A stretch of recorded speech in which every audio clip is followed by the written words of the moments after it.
Hey, man. Oh, we're doing I'm gonna need you front and center, brother. Hey, man. Hey, man. Welcome back to another vlog. Oh, and never heard that. I know they did. It kind of echoes up in this. Anyways, I kind of want to just jump straight into it. We don't have headers. We're gonna do custom headers, but one thing that's gonna be hugely in the way is little steering linkage thing. It's a little big Johnny, dude, and there's a lot of flex in that Johnny too. Condor Speed Shop. Gonna make this a little easier for you. Look at that. And so these two joints connected. They have these two joints, right? And then those two joints are going to connect that solid piece of billet.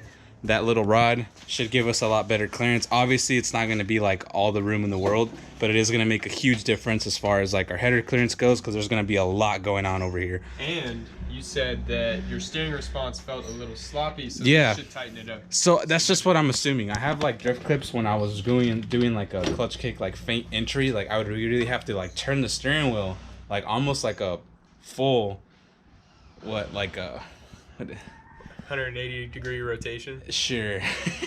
I did a whole 180 and like the car kind of just keep swinging your arm. Yeah, there you go.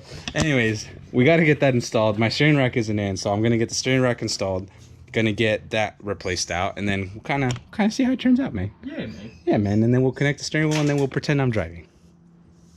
Whatever you want. We were having issues removing this. Do that again, Don. Pushing the steering wheel. You sell that spring action, yeah, like that. So that spring action is actually preventing me from like pulling that off because it just spring is right. Yeah. There. There's a spring like right there. So we're gonna attach the steering wheel back, eliminate all that spring slop action, and then I should have enough sturdiness, I guess. It doesn't have to be straight. We just want it to be locked in. That's good. All right. So now with that on, I should have. Oh no. It's fine. I'll hold it. Okay. And you try to break it loose. Okay, we'll do that. It's like the best camera angle I got right now. All right. So Don's gonna push it in. All right. And I'm gonna try to science this and get this out.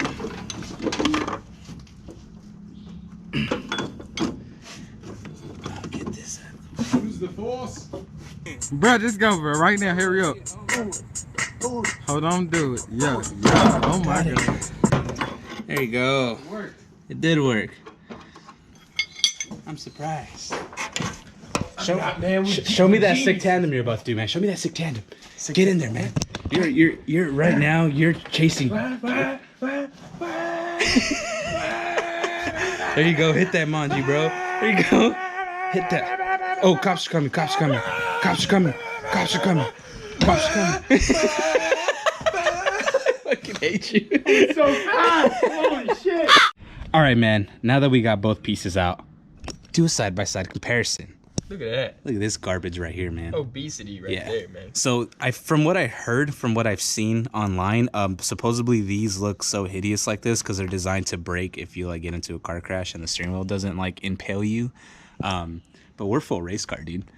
It's terrible. I'm pretty sure all the slop was coming from this little joint. I would try to flex it, but who gives a crap? We're already upgraded. Also, one thing to note, if you have an E30, E36, E46 steering shaft, it doesn't matter. It doesn't matter what steering rack you have. The spindles are all the same for both sides. All these splines, whether it's the rack or the steering shaft. So in my case, I'm an early model steering shaft to an E36 steering rack, and that doesn't matter. It's all plug and play. I call the CONDOR Speed Shop. They told me that when you buy this from their website, it's all the same Johnnies. It's all universal fit. According to them. Don't quote me. Or do quote you. Don't quote me. I'm sure there's like something like disclaimer. Oh, no. Add disclaimer. I'm not responsible. So one thing when it comes to installing this piece, what we're gonna do is install one side first, because it's gonna be hard to get this on if it's all together in one piece. Yeah, man. So we'll do these two pieces.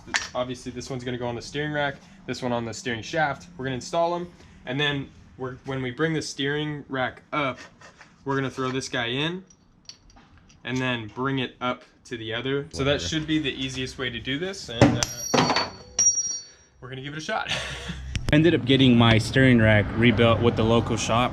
my old steering rack was leaking, or this rack was leaking, so I sent it out, got a rebuild, because with this build, I want no leaks. I want the most reliability out of all the bald eagles I'm getting. Facts. One thing we noticed, there's a little dot right there, man.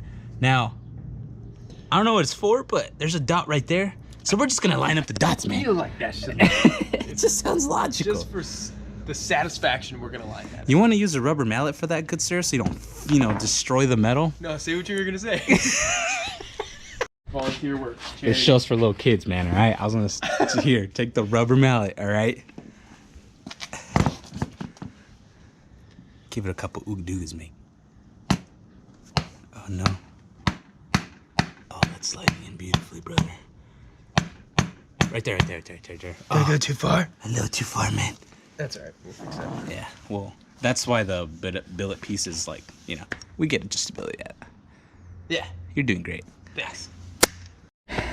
Now, again, there's no instructions on how this works, but we're guessing we're going to have some of this action going on. So, this has an Allen key in it, or an Allen, whatever.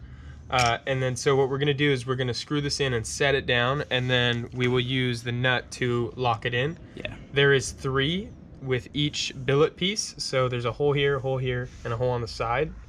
And so we're going to put 1 in each. Yeah. And for now, just on the steering.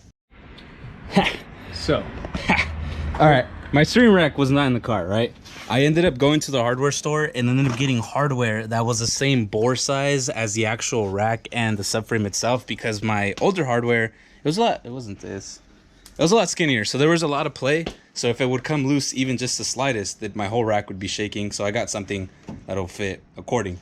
Now, as I slid the rack in, Don slid the shaft in. It was super simple. So we put in this in first. Billet Johnny went into the thingamajig, and as I was sliding the steering rack in, he slid it up here. And there. Hardware is super simple. All you gotta do, like we said, tighten it with the Allen first. Just put the set screw in, and then you're gonna put the locking nut on and tighten that down. And what is that size? A 10 millimeter, Johnny?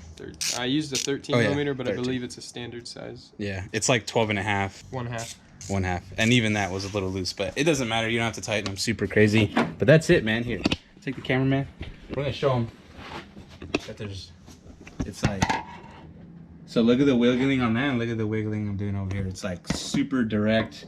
I don't know if that makes any sense, but any little jolt. Go ahead. Do what? Spin that wheel, man. Yeah, man. Look at that. Yeah. Yep. I'm excited. I think the real test will be when it's on the floor with wheels on and then wiggling it, because then it'll have resistance. Yeah. Like my stock E36 one, like it wiggles quite a bit. Like it is a bit of play. It doesn't bother me too much because I mean it's a learner car, so it's not a big deal. But this should be crazy good. Yeah, I'm excited, man. But yeah, anyways, that's it for today's video. Little short and sweet. Just how to show you guys the lens is dirty. Let me. Just a little short and sweet video. Just kind of real quick, CONDOR Speed Shop. You guys are awesome. Appreciate the products you do. Super mint, high quality. Well thought out. Honestly, yeah, and it's super simple. Like both knuckles are the same.